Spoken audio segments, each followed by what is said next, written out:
It's the Weekday Rush, live. All right, buddy, be good. What's going on, everybody? Happy Friday. Here we are, the Weekday Rush. We got a little something special for you this morning. A special guest. We are joined by Mr. Bradley Haddon, owner of Top Shelf Alternatives in Opelika. How you doing this morning, sir? Good, man. How are you? Man, I'm doing pretty good. Well, you know, I'd probably be doing a little bit better if we didn't have some rough news here on the horizon. A recent bill that was passed, signed by Governor Ivey. We'll get into that in a moment. First, can you tell us a little bit about yourself? What is Top Shelf? How'd you get in the game? Yeah, man. So my name's Bradley Haddon. We own Top Shelf Alternatives, which is Opelika's first hemp dispensary. We have been in business for about a year and a half now. Me and my wife, Kayla, basically I got into this business about 6 years ago.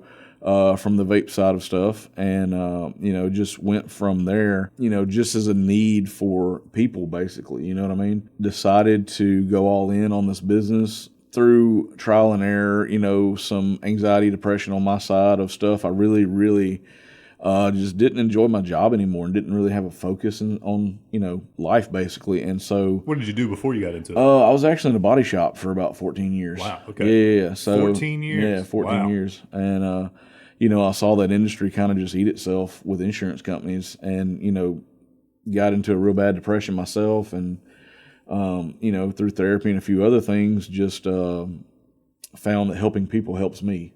And so, I did that for a while. Then me and my wife decided to open our own store, and we've been here ever since, man. Wow. How long have you been in business over there?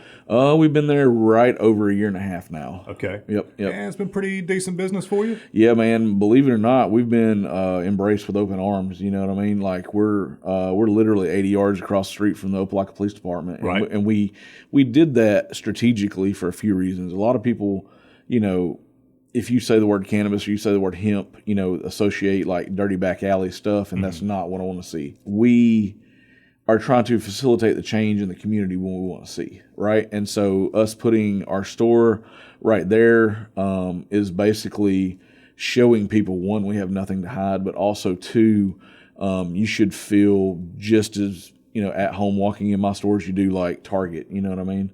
And so we're trying to take the stigmas away from stuff because people are out here hurting, man. Yeah. You're very well educated about everything. You got a wonderful store. I've been in there about a handful of times.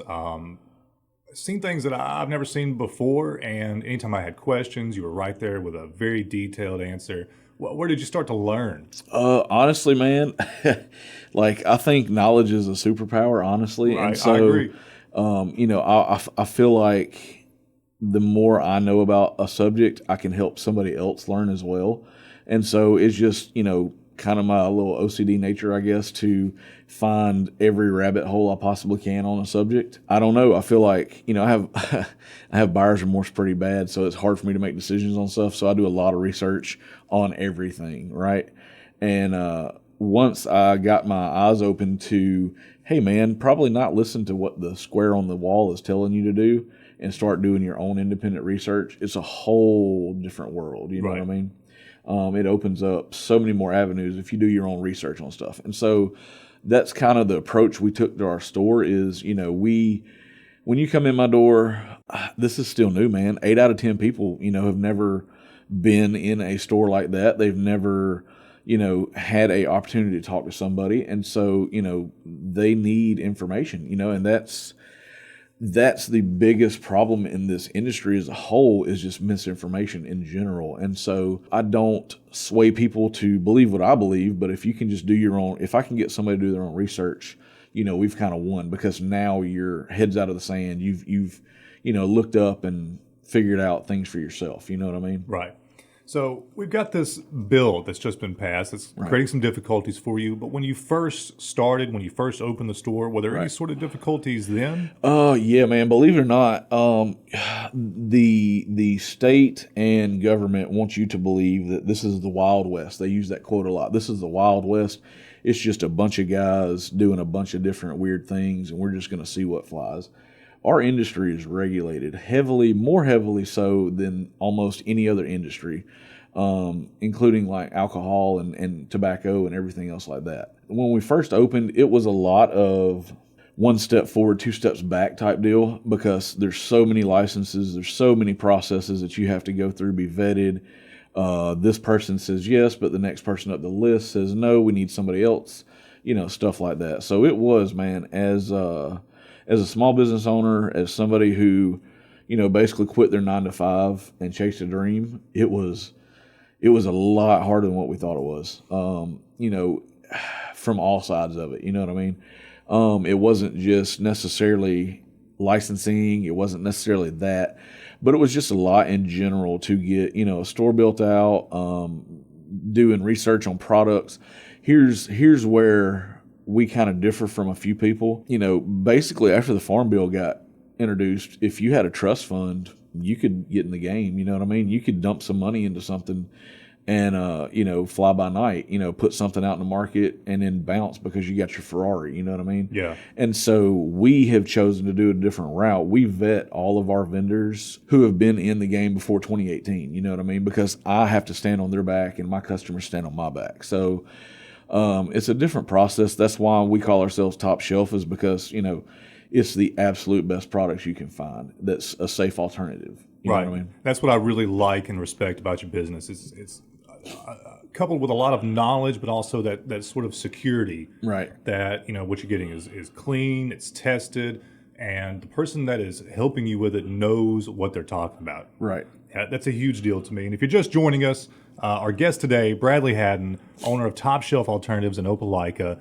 All right, let's get into the big deal here. Right. So this House Bill 445 just passed, just signed by Governor Kay Ivey. Although I didn't hear that, and is there any truth to this, that even if she didn't sign it, right, it still would have gone through? Yes. So and again, I don't get into politics a lot. I've kind of just washed my hands of the whole thing, but owning a store that's, going through this, it forces you to, right? So I've been outside my comfort zone now a lot lately. Well, first, let's what is House Bill 445? All right, so basically House Bill 445 is a vehicle.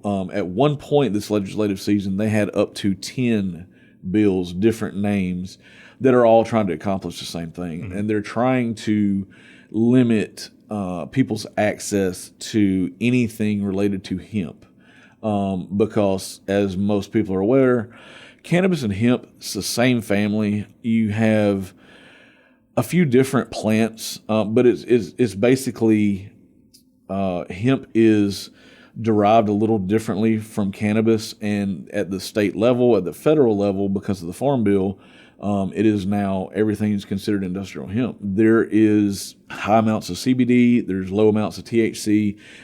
As long as you follow the guidelines of the 18 Farm Bill, you have plenty of products. I mean, the South itself could lean into the hemp industry and not just survive, but thrive, man. I mean, just go off on a little tangent real quick. For every, all the cotton mills we used to have back in the day here, right? When we thrived. Just to give you a quick, little tidbit, because I love tidbits. For every 1 pound of cotton you can produce 1.6 pounds of hemp. Wow. For every 1 sheet of notebook paper you can produce 3 notebook sheets of paper with hemp. So why do they want to keep that down? Politics is the only thing I can figure out, man. Yeah. And we don't know exactly whose politics, because there's so many revolving facets in the government. I feel like, I'm on a canoe in the ocean compared to these people. House Bill 445 is what got signed. But yes, it was, if she vetoed the bill, we thought for a while there was a pocket veto available, meaning she didn't have to do one or the other. She could just let the clock run out and expire. Just ignore it. Right. And that bill did not qualify for, because it passed the Senate and the House, it didn't qualify. So if she would have vetoed it, it would have went back to the legislation. They would have still passed it with a 2/3 majority vote and basically bypassed her. Okay. And so there's no sitting governor that's going to veto a bill that's got that many votes for it, right? Right. So what does this bill aim to do, really? Because on surface, looking at it, it don't look good specifically for small business owners like yourself, but also just for your average everyday person, consumer. It seems pretty dangerous. Right. So a lot of it has to do with control, right? So again, medical cannabis is been basically ran through the ringer here. We've been told for 6 years now that medical cannabis was coming. It's been a long time. And they keep just taking the infrastructure and throwing it on the fire. And, at this point we spent almost, $2 billion of people's money trying to go back and forth, and it's just it's a contest between certain judges, certain legislators, stuff like that. What it does is in the guise of save the children, right? And we'll get into that in a little bit, but some of the, if you haven't been following Senator Tim Melson and Andy Witt, who are the sponsors of this bill, they're up in Florence, Alabama. They have not only false information, but just straight out lies. Witt went on one of the talk shows and was like, yeah, man, we have 5 to 9 year old kids just dying in the ER in the droves. We can't even get to our regular ER patients because we have so many people passing away from THC, which the last time I've checked, 0. Yeah, I never heard that. Right. And then, I also have a little thing up here when I was in the State House a couple weeks ago, saying that DUIs in Alabama for THC now have far surpassed alcohol, methamphetamine, fentanyl, Xanax, cocaine, all of these things. And it's just not true. You know what I mean? Like, you still can't test on the side of the road for THC, right? And that infographic comes from where? Where do we get that? This was literally flashing on the wall in the State House. And we took some pictures of it. There's no cited sources.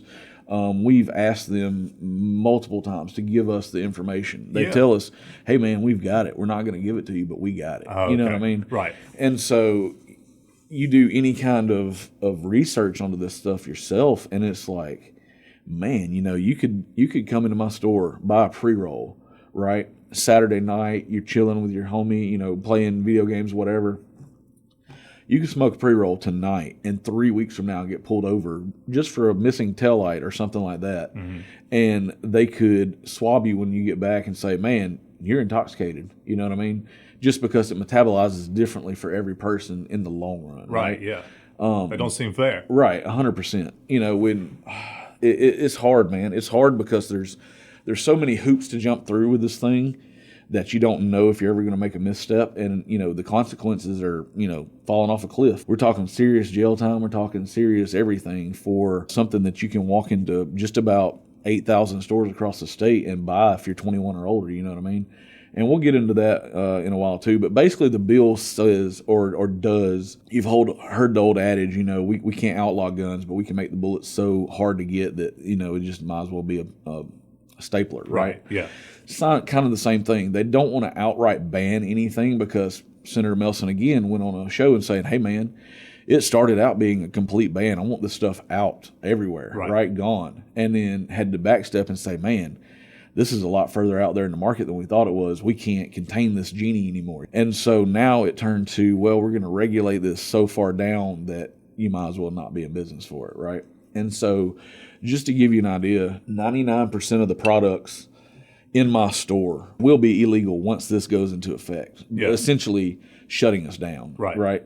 Or stay in business and catch a felony, one of the two. We're fixing to see the biggest black market vacuum in the state of Alabama history. We're in the middle of a fentanyl crisis as it is. Right. Heroin overdoses are up 30% than they've ever been because it's so easy to get right now on the street because people are so scared to death of fentanyl and anything else out there, right?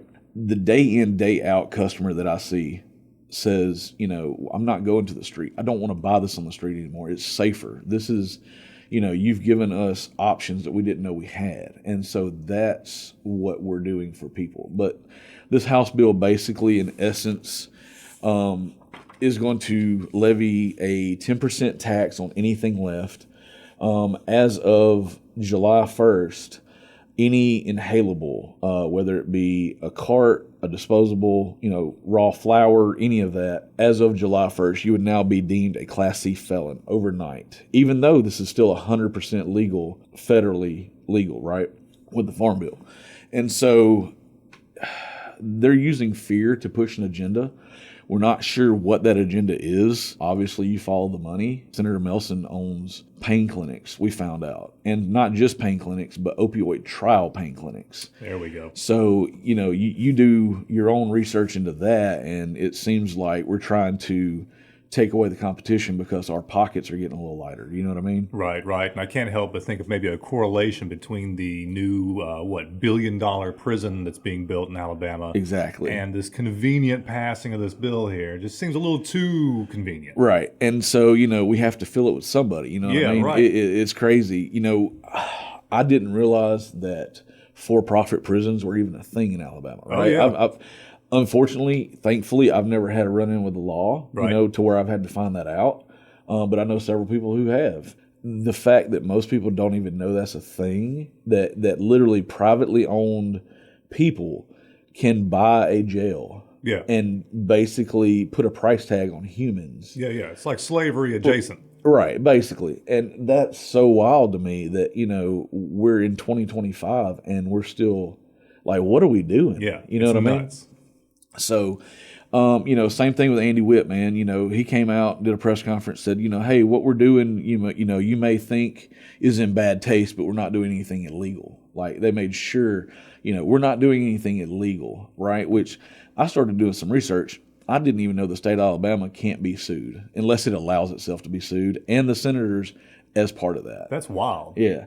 But they also, in this bill, just passed that the ABC board members, who they've now handed control over basically to hemp in general, they've handed over to the ABC board because they're losing so much money from alcohol sales. They're even taking CBD away. They're proposing to take regular non-psychoactive CBD, putting it in like CVS's, and you have to go get a doctor's prescription to go get just regular non-psychoactive CBD. Wow. Which is wild to me. Yeah, it is. Right? Yeah. And so, again, the big boys on the playground are the pharmaceutical companies and, big tobacco and big alcohol. And, they're basically trying to absorb our industry whether we like it or not.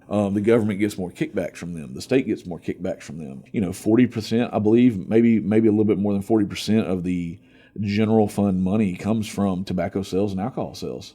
So if we're losing people to that, the government loses. Yeah, I mean, it has to be on such a steep decline. I mean, even just anecdotally, right. My two youngest brothers, one's just now graduating high school, they couldn't care less to drink alcohol. Right. It's just not a part of their world. Right. Yeah, I mean, they've seen generationally just what it's done. You know what I mean? Like I said, it's same thing with opiates, man. There for 25 plus years, that was the answer. That's what the technology doctors knew. I tell this story a lot, man. One of the first aha moments I had in this industry was I had probably about an 80-year-old grandmother walk into my store. She was in the Army. She got blown up, had severe, like 10, 12 different back surgeries, right? And so she walked in, she talked to me for a little bit, and I said, hey, what can I do for you? She's like, well, I've been on opiates for 25 years. I have congestive heart failure now. So the first thing my doctor did was snatch me off all my opiates. And I don't understand or know if people really realize that in little as 6 doses of opiates, you can be the best person you ever want to be, but in 6 doses of opiates, there's facts now that show it can make you addicted to opiates. And it's nothing you're wanting to do. It literally turns your pain receptors off. You know what I mean? But this lady's been on opiates for 25 years because that's the technology. And she has congestive heart failure now. And so doctor takes her off all her opiates. So she can't work, she can't stand, she can't sit, she can't sleep. And she's like, I don't want to see any purple elephants, but I would love for you to help me find something to make this pain go away to where I can sleep now. And, we talked about 20, 30 minutes, ended up giving her, like a 25, 30 milligram dose gummy. She didn't want to inhale anything. That's fine. And, told her just take them. Hey, if this works, come see me. If not, no harm, no foul, right? She literally came back in 2 days later and cried on me and hugged my neck and said, this is the best sleep I've had in years. Yeah. Why can I not have found this before I'm dying now and not going to get to see my grandchildren grow up? That's the things I see every single day that these senators don't want to see. Yeah.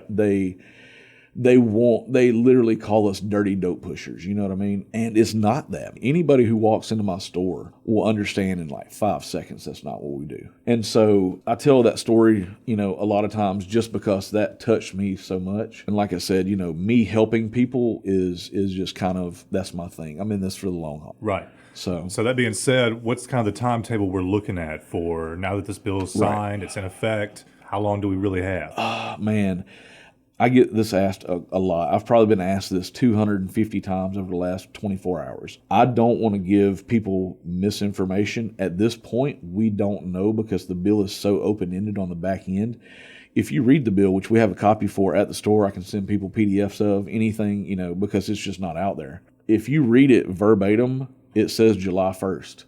July 1st for anything inhalable, whether that be wax concentrates, disposable pens, vape cartridges, flour, any of that, says July 1st. It also says by January 1st of 2026, everything else in the store is basically illegal. You have a 10 milligram cap on gummies. It will be in a 4-pack or less, has to be individually wrapped. Here's the big kicker. There's no infrastructure in Alabama right now to manufacture this because they pay such high taxes. Mm-hmm. So that states you would have to buy or manufacture, package, test, label, and ship all in the state of Alabama. It cannot go outside, just like how Colorado and California do their medical cannabis. Right. And so there's no infrastructure here because there's no incentives for people to manufacture here. Because of the high taxes. Mm-hmm. So in essence, again, we're 5 years out from that. So all these people suffering from pain as of July 1st are now Class C felons. And so as of January 1st, 99% of the store has to go away. And so again, it's them saying, we're not trying to take things away from you. We're not trying to outlaw this, but you basically did. Well, we're getting close to the end here, man. I really thank you for coming in. I got 2 big questions. Yep. One, what can we, just the everyday person, do about this? Right. Okay. Let's start with that. All right. So we have aligned ourselves with a few groups behind the scenes, man. There are plenty of people out here willing to help. It is the Alabama Hemp Trade Association. They have a couple lobbyists on their team. They have a few lawyers on their team. The rest of it's made up from store owners like myself who have been vetted, who are doing this the right way for the right reasons. The next couple days, I would say by Monday, I'm going to have QR codes to where we can hand those out. They'll be in store. They'll be on all the registered receipts to where you can go read the bill in layman's terms, basically. We have a couple of the lawyers now actually trying to everyday word it for people because there's a lot of weird legislative words in there that people just can't wrap their head around. And I think they do that on purpose too. They do, yeah. But after that, we are going to file for an injunction. So an injunction, we have until June 30th to file an injunction, which basically is just we present something to the courts that we say is either unconstitutional or something like that. Everybody goes back to their respective corners for a grace period while the judge looks over the documentation, tries to figure out exactly what's going on. This has a chance to go to the Supreme Court, which is what we want because they can't just come back next year, change a few words around in a bill, and do this again. Right. So once it goes to the Supreme Court, they now have to show their work per se, right? They have to show all these documents where all these kids are dying left and right. They have to show where all these DUIs are X, Y, and Z. And we have our time in court to actually combat some of that bad information with actual statistics. Yeah. Well, fingers crossed, man, that we get that far. All right. Last thing, man, where can people find some information about you, about Top Shelf, where you're located? Any socials? So we're in the historic district of Opelika. We have an Instagram, we have a Facebook account. Unfortunately, because of the type of business we're in, we can't quote unquote advertise. Right. That's why it's so important for people like you, man. I jumped at this opportunity because, I feel like people need to get out and hear this information. You know what I mean? I agree. But yeah, they can go to our Facebook page, Top Shelf Alternatives, and go to our Instagram, all that good stuff. Social media, even though I'm old, bro, it's hard. Before I opened the store, I didn't even have an Instagram. You know what I mean? Yeah. And we're supposed to do it for the station, man. I'm so terrible with it. Yeah, I mean, like I said, it's one of those things. I've been out of my comfort zone for a while now. You know what I mean? It's just another thing at this point. Yeah, 100%. But, the store is up and running 7 days a week. We're, 9 to 8 every day, and then Sundays 11 to 6. We have some fantastic employees. I want to give them a shout out because without them, man, this dream couldn't come true. Well, man, I hope it continues for you. Best of luck and everything going forward. Go check them out, man. At least stop in, just see what it's all about. That's Top Shelf Alternatives in Opelika. Bradley Haddon, thanks for coming on, man. I really appreciate you. Yeah, thank you, bro.